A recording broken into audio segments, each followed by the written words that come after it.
buenos días. Buenos días. Bienvenida a Córdoba TV. Muchas gracias. Bueno, María Dolores Baena, académica, vinculada al museo más de 10 años, al frente ya una década, que se dice pronto, ¿verdad? Sí. Y bueno, desde siempre amante de la arqueología, de hecho, premio Juan Bernier de Arqueología 2010, es decir, tu vida está vinculada a la esencia, al espíritu de este museo, ¿no?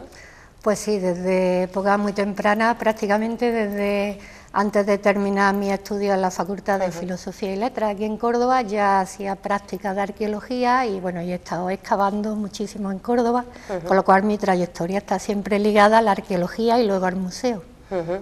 Y bueno, muy, digamos, en cuanto a tiempo, muy relacionado tu periodo al frente del museo con la edición, las sucesivas ediciones de ese concurso de relatos que se presentaba antes de ayer y bueno, que viene ya con la 9ª edición, casi nada, ¿no? Desde 2004 hasta ahora. Pues sí, la verdad es que en estos 10 años lo que hemos intentado es acercar el museo mucho más a la sociedad, mucho más a todos los cordobeses y que no solamente sea un museo al uso, sino que sea un centro cultural, un centro de creación y con otra forma de ver el museo. Y desde esa perspectiva pues convocamos el concurso de relatos, el primero, como bien dice, en el 2004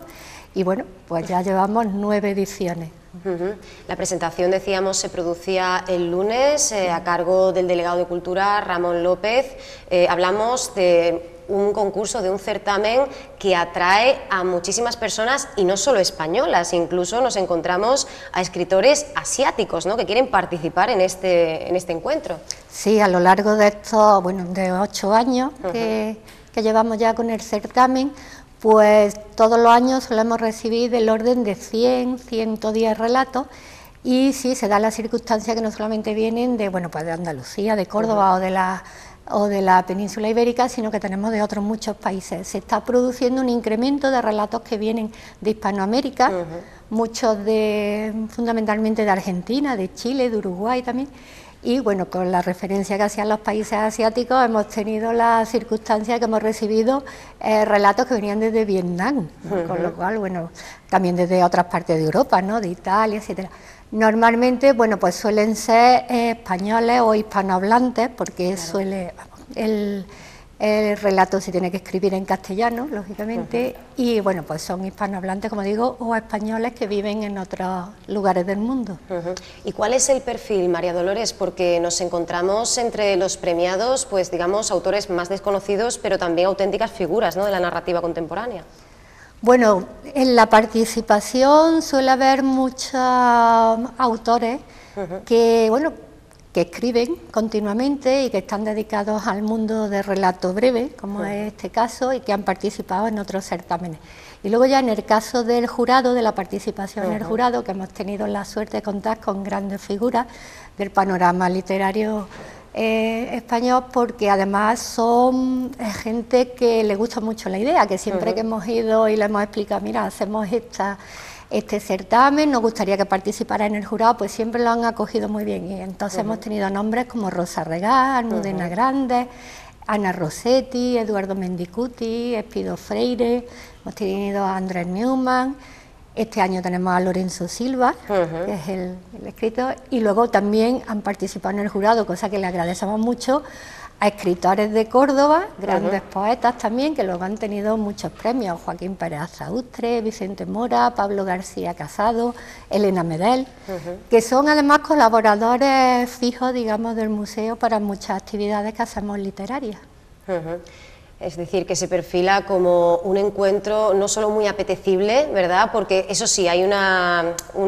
necesidad, un requisito, que es que hablemos del museo, del concepto del museo, que es tan inmenso, ¿verdad?, que no nos vamos a quedar sin ideas, sino que además el jurado vamos a tener un ojo crítico más que probado, ¿no?, con un conocimiento de sobra, ¿no? Sí, claro, se trata además de dar una visión literaria, siempre lo decimos, literaria, el ámbito científico de estudio pues queda para otra parte, y dar una visión literaria en 2 folios, escasamente 2 folios, porque se trata de relatos breves, pues de cualquier aspecto del museo. Se puede hablar de los edificios que lo conforman, se puede hablar del yacimiento arqueológico, de cualquier pieza, de cualquiera de las colecciones que sea, digamos, el motivo de relato, pero siempre, como digo, desde un punto de vista literario, que además es lo que luego el jurado pues va a tener en cuenta. Jurado que además, bueno, como hablábamos, este año está Lorenzo Silva, pero está también Jesús Cabrera, que es periodista. Está Verónica Moreno, que es escritora y poeta de aquí de Córdoba, de las nuevas jornadas, digamos, de poesía, y está Pedro Porres, que es el ganador del año pasado, porque siempre solemos incluir en el jurado al ganador del año anterior. Y, por supuesto, está presidido por el delegado de Cultura. Bueno, y hablamos del certamen porque es lo más reciente que tenemos, ¿verdad?, que ha aparecido en prensa, pero el Museo Arqueológico, como nos comentabas antes de empezar, María Dolores, no para. Entre los días 20 y 21 tenemos esa adaptación teatral Memorias de Adriano. ¿Qué nos puedes contar? Bueno, pues a través del grupo teatral La Tarasca y a través de una asociación que se llama Esarte, pues van a hacer no solamente una adaptación teatral que se va a representar en el museo, que son Memorias de Adriano, sino también unos talleres que yo creo que van a llamar mucho la atención porque son sobre teatro y sobre danza de época romana, algo que bueno, que está muy incardinado no solamente en el museo, sino también en nuestra ciudad, y que además pues sirve un poco en la línea que trabaja el museo, ¿no?, de dar a conocer a través de otros ámbitos de la cultura, bueno, pues temas de nuestra historia y de nuestra arqueología. Música y danza grecolatina, yo creo que algo que aunque podamos conocer un poco de refilón, seguro que a muchos cordobeses y cordobesas les interesa, ¿no? Es, digamos, el mejor añadido que le podemos dar al museo, ¿no?, las artes escénicas, y además es una vía muy entretenida, que es lo que hablábamos antes, ¿no?, hacer del museo un espacio divertido, ¿no?, incluso. Sí, es una de nuestras líneas de trabajo desde hace de años, que el museo sea un espacio atractivo y que nosotros, bueno, lo que queremos contar, que al fin y al cabo es la historia de la ciudad y por qué vivimos como vivimos, pues se le haga llegar al ciudadano de una manera participativa y de una manera divertida. Y bueno, pues en ese ámbito van todas nuestras actividades, que sabéis, nuestras actividades de difusión que están dirigidas al gran público. Luego tenemos actividades específicas que tienen que ver con investigadores o a otros, digamos, con otro lenguaje más científico, pero sí, todas nuestras actividades tienen que ver con eso de hacerle llegar al gran público. Y quería hacer también una referencia que a nosotros nos parece muy importante, y es que gran parte de las actividades que tienen que ver con el gran público, y en concreto este concurso de relatos, pues no podríamos sacarlo a la luz si no fuera por la participación, pues no solo de la sociedad civil, a través de la Asociación de Amigos del Museo Arqueológico, que sabéis que tienen una gran actividad y un gran apoyo al museo, sino también a través de instituciones privadas, ¿no?, que colaboran y patrocinan, como es el caso de los premios, ¿no? Bueno, pues tenemos al Grupo Soho, tenemos a la empresa Arqueobética, que se dedica a excavaciones, o a Zoom Creativos, que bueno, han hecho posible que el concurso salga adelante, y también con colaboración de otras instituciones de la Junta de Andalucía, como el Centro Andaluz de las Letras, que bueno, no podía dejar de participar en este certamen literario. Bueno, hablando del certamen, no hemos dado fechas, pero el 17 se producirá el fallo, porque además la idea es que coincida con el día 18, ¿no?, ese Día Internacional de los Museos. Evidentemente ese día el museo está de fiesta, está de cumpleaños, podríamos decirlo, todos los museos del mundo, y por supuesto este, que no es solo uno de los más importantes de España, sino que evidentemente trasciende esa relevancia a nivel nacional, porque además nace en su origen dentro de un programa de actividades relacionado con este día, ¿no? Sí, cuando nosotros comenzamos a vislumbrar esta idea de hacer el concurso de relatos, fue con motivo de la celebración del Día Internacional del Museo, que como bien dice, esto se celebra en todo el mundo el día 18 de mayo, y así hemos continuado todos los años. Entonces, bueno, pues se ha abierto la recepción de los relatos con la convocatoria el pasado lunes, día 9 de abril, y terminará el 11 de mayo, que hay ahí un periodo, viernes, que hay un periodo de un mes para presentar los relatos, y el fallo del jurado se hará el 17 de mayo, con motivo de, bueno, de la celebración, que durante toda la semana haremos actividades para celebrar el Día del Museo. Muy bien, bueno, quizás sea un poco pronto para hablar de esas actividades, no sé si hay algo que nos puedas adelantar, pero yo sí te quería preguntar por las actividades que tenemos ahora, ¿no? Aparte de lo que hemos comentado, porque ya en esta época como que, bueno, la gente sale más y quizás sea pues más fácil para vosotros atraer al público, ¿no? Sí, bueno, pues nuestra programación, por ejemplo, este mes, ya has comentado, la semana próxima tenemos el teatro y los talleres de danza, y tenemos la pieza del mes, que todos los últimos domingos de mes fijo, siempre tenemos la pieza del mes, que bueno, que en este caso en el mes de abril pues la va a hacer el catedrático de Historia Antigua de la Universidad de Córdoba, Juan Francisco Rodríguez Neila, y va a ser sobre una pieza muy interesante que tiene que ver con nuestro teatro también,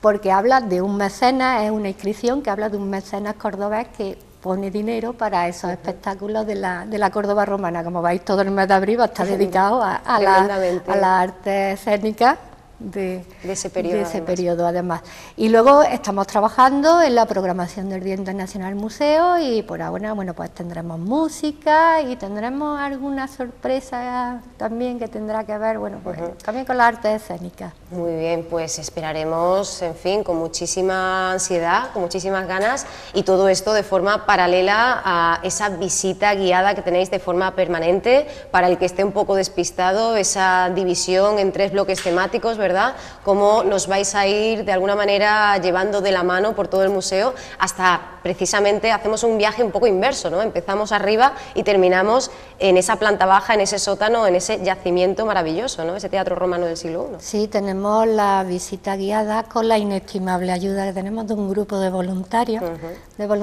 culturales, y también la visita que hace el personal del museo. Y efectivamente nuestra exposición, que sabéis que es una exposición, digamos, transitoria, mientras se monta la exposición permanente en el Palacio, que es un proyecto. Sí, de hecho yo te quería preguntar por el Palacio de los Páez de Castillejo, a ver cómo iba pues ese ahora proceso. También lo vemos, bueno, pues en esta exposición transitoria que se llama Córdoba Encuentro Cultura, que tiene 3 bloques temáticos. Efectivamente empezamos hablando, la parte de arriba,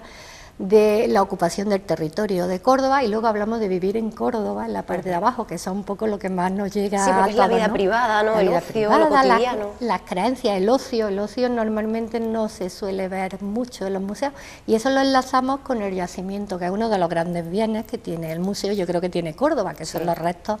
del Teatro Romano de Córdoba. Y sobre el tema del palacio que me preguntabas, pues bueno, estamos a la espera que la administración competente, que es el Ministerio, en este caso ya, de Educación, Cultura y Deporte, bueno, pues convoque el concurso que hay pendiente para el proyecto de rehabilitación del palacio, que como sabéis es la segunda fase del gran proyecto, y donde irá toda la exposición permanente y la gran colección, magnífica colección que tiene Córdoba. Muy bien, bueno, el Museo Arqueológico, recordamos que en el año 62, que evidentemente ya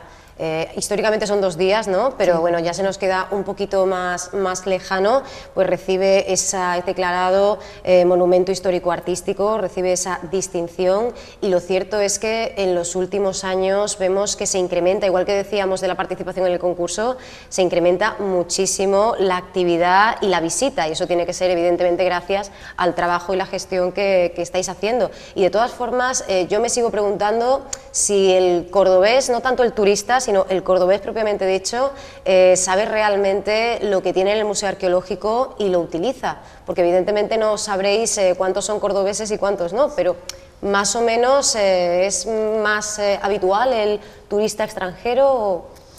¿Cómo? Bueno, sí sabemos, porque nosotros llevamos una estadística. ¿La lleváis, no? Sí, sabemos, bueno, pues más o menos por edades, por grupos,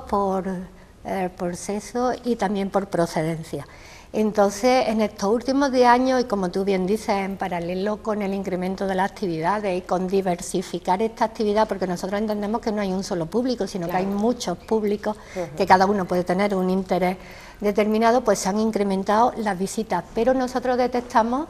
que a través de nuestra estadística, que sí, que los cordobeses,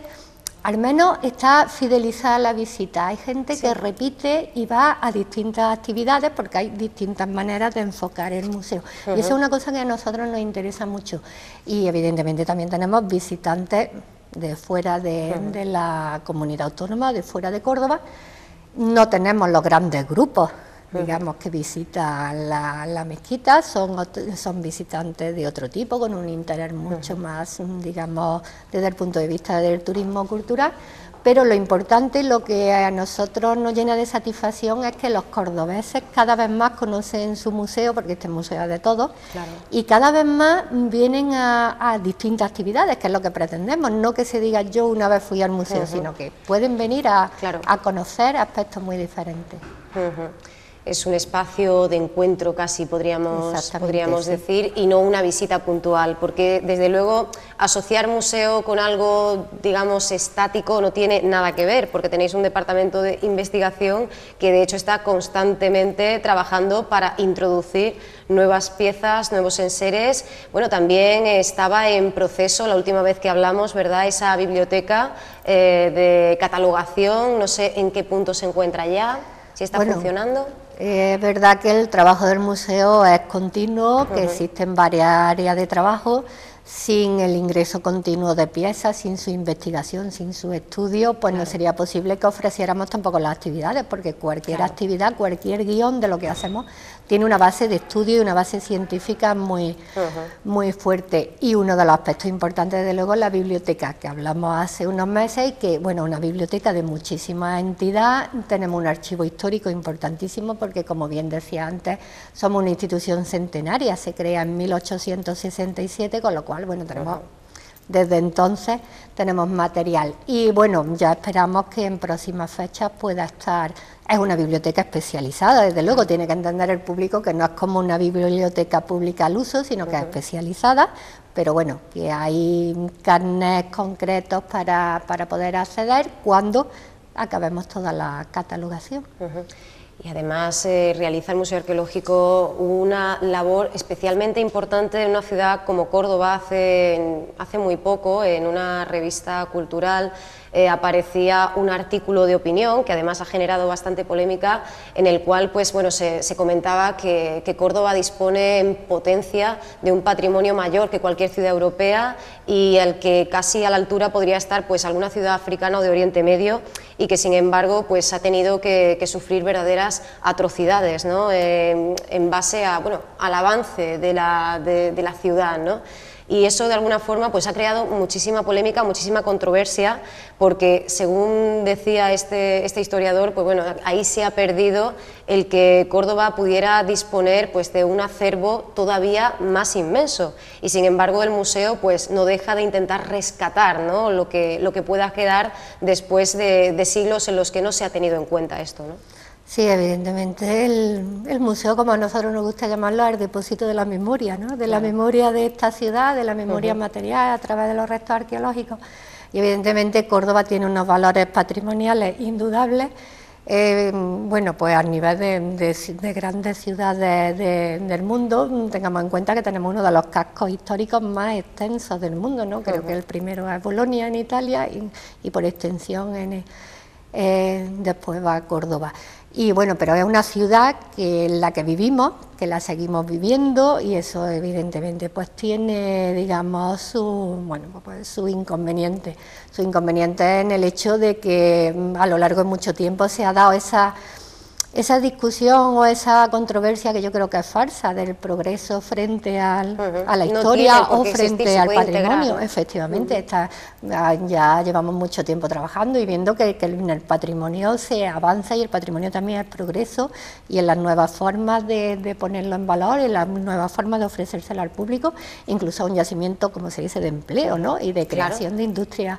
culturales. Pero sí se han producido, lógicamente, en esta, bueno, pues en la expansión urbanística de la ciudad, pues ha habido pues destrucciones de patrimonio, pero en el caso del museo al menos guardamos parte de esa memoria material, y a través de su investigación, que no solamente es interna del museo, sino que acogemos a investigadores de todas partes, pues se puede recuperar parte de lo que se destruyó, por lo menos en conocimiento. Por eso es tan sumamente importante este trabajo continuo, porque es una ciudad bajo cuyo suelo pues no dejan de aparecer sorpresas. Por fin hablamos de tesoros y no de obstáculos, ¿no? Que es lo importante. Es verdad que ha cambiado profundamente la mentalidad, sí, y sin embargo nos seguimos encontrando con situaciones como la de Ategua, ¿no? Teníamos aquí en Córdoba TV ocasión de hablar con vecinos de la zona a los que preocupaba profundamente, digamos, el estado de vejación en el que se encontraba, en el cual se encontraba Ategua. Sí, Ategua, bueno, que es un ámbito que nosotros no es nuestra competencia, sí, nada más que claro, en materiales, pues bueno, depende de la Delegación de Cultura, de la claro, Junta, de la que también dependemos nosotros, y es muy importante y es cierto que los vecinos están muy implicados, incluso la asociación que hay cultural de Ategua, que además está, yo los conozco porque hemos participado en muchas cosas, pero siempre están en contacto directo con la administración y siempre están ahí intentando que su zona pues bueno, pues esté siempre más difundida, y eso es algo muy importante, que yo también hablaba antes de la participación de la sociedad civil, sí, porque el tema de la memoria, de la historia, del patrimonio, que además crea riqueza, no es una cosa propia de los, digamos, de los técnicos ni de los funcionarios de la administración, que bueno, que sí, no, claro, que evidentemente a la administración le compete su salvaguarda y su puesta en valor, pero que es algo que todos los ciudadanos tendríamos que asumir como nuestro, porque realmente es nuestro. Y bueno, pues participar, promover, exigir y estar ahí apoyando todo lo que es la cuestión del patrimonio, que bueno, que como bien has dicho antes y comentábamos, es un bien para la ciudad totalmente.